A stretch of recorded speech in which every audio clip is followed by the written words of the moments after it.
Hello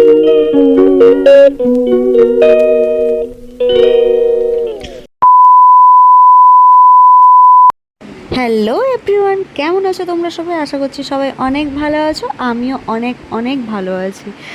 তো আজকে বেরিয়ে পড়েছি গড়িয়াহাটে। তো গড়িয়াহাটে আজকে সবাই মিলে এসেছি, আমি আর আমার কিছু ফ্রেন্ড সবাই একসাথে মিলে এসেছি কিছু শপিং করব বলে। কিন্তু কি শপিং করব সেটাই বুঝতে পারছিলাম না, কারণ গড়িয়াহাটে ঢুকেই দেখি চারপাশে ঠেলাঠেলি, এতটাই ভিড় ছিল। এদিকে ঠেলে দিচ্ছে, ওদিকে ঠেলে দিচ্ছে, মানে চারপাশ দিয়ে ঠেলাঠেলি করে আমরা মোটামুটি ওই কিছু শাড়ি দেখছিলাম। মানে শাড়ি কিনেছিলাম না তখন, কিছু শাড়ি দেখছিলাম। তো তারপরে যখন দেখি বাপরে বাপ, এত ভিড়, কোনটা নেব কোনটা দেখব কিছুই বুঝতে পারছিলাম না। তাই দুজন মিলে হেঁটেই চলছিলাম আর কিছু শাড়ির কালেকশন দেখছিলাম। তো এখন তো নতুন বেরিয়েছে এবছর পুজোয় ওই কিছু শাড়ির নাম শুনলাম, যেটা ওই অর্গেনজা, জিমিচু এই ধরনের শাড়ি। যদিও আমি কোনো শাড়িরই নাম জানি না, তবুও এই দুটো নাম লোকের মুখ থেকেই শোনা। গিয়ে দোকানে এইসব শাড়ির নাম বলতে কিছু দোকান তো মানে বুঝতেই পারছিল না যে কোন শাড়ি কী যে নাম বলছে, কি কখনো শুনিনি, মানে এরকম একটা ভাব দেখাচ্ছে। বাট তারপরে মাদের জন্য মানে বাড়ির লোকেদের জন্য শাড়ি কিছু দেখার পরে নিজের জন্য কিছু চুড়ির আইটেম দেখতে গেলাম। তখনও কিন্তু আমি শাড়ি কিনিনি, বাট চুড়ি দেখা নিয়ে খুব এক্সাইটেড ছিলাম, কারণ শাড়ির সাথে তো চুড়িটাও পরতে হবে, তাই না? তো এই যে এই ধরনের চুড়িগুলো দেখছিলাম, জানি না মানে চুড়িটা একটু কমই পরা হয় যদিও। তো এই চুড়িগুলো দেখে খুবই ভালো লাগলো, শাড়ির সাথে ভালোই লাগবে আই থিঙ্ক সো। তো ওই জন্যই সে চুড়িগুলো দেখছিলাম, তারপরে কিছু চুড়ি নিলাম।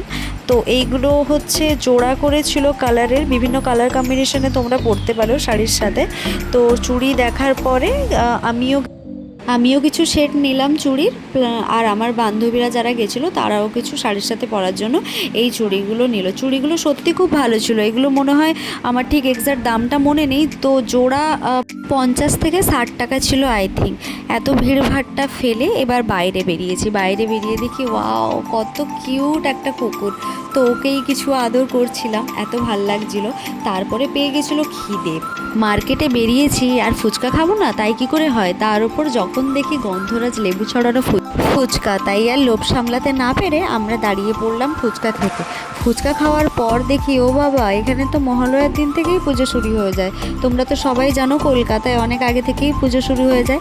তাই যেতে যেতে রাস্তায় কিছু প্যান্ডেলও দেখে নিলাম, যদিও ভেতরে আমরা ঢুকিনি। প্যান্ডেল দেখার পরে আমরা ভাবলাম জুডিওর কালেকশন কেমন এসছে ওটা দেখে আসি। তো গড়িয়াহাটে জুডিওটায় আমরা গেছি, কালেকশন কি দেখবো, বাপরে বাপ যা ভিড় ছিল। আমরা ভাবলাম শুধুমাত্র গড়িয়াহাটে বাইরের দোকানগুলোয় ভিড় থাকবে, তা নয়, জুডিওর মধ্যেও দেখি ঠেলাঠেলি।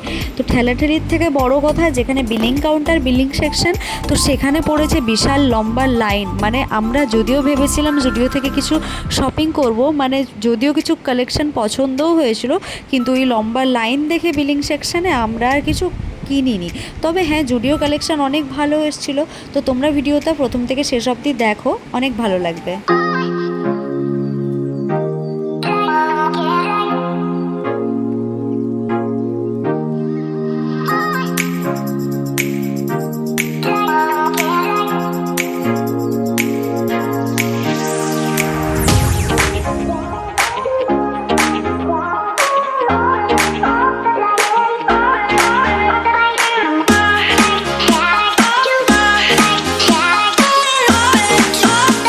তারপরে জুডিও থেকে বাইরে বেরিয়ে দেখি আমার কিছু ফ্রেন্ডদের সাথে দেখা হয়ে গেছে। মানে আমরা সবাই একসাথেই জব করি, তো ওদের সাথে দেখা হওয়ার পর ওই কিছু ফটো ভিডিও ওইসব ক্লিপসই নিচ্ছিলাম। কি আর সারাদিন কাজের মধ্যে এতবার দেখা হয়, বাট এই মার্কেটে একসাথে দেখা হওয়ার এক্সাইটমেন্টটাই যেন আলাদা ছিল।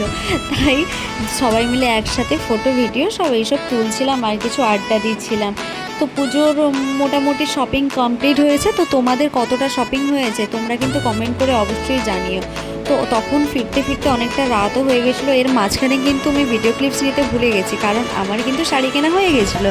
চুড়ি কেনার পরেই আমরা শাড়ি কিনেছিলাম। তারপরে যখন গাড়ি করে রাস্তায় আসছিলাম তখন দেখি ওয়াও, আদিয়োগের একটা খুব ভালো মূর্তি বানিয়েছে। তো এটা সুলেখা মোড়ে। তো আজকে মিনি ব্লগটা ভালো লাগলে অবশ্যই like, comment, share and subscribe করে দিও। টাটা।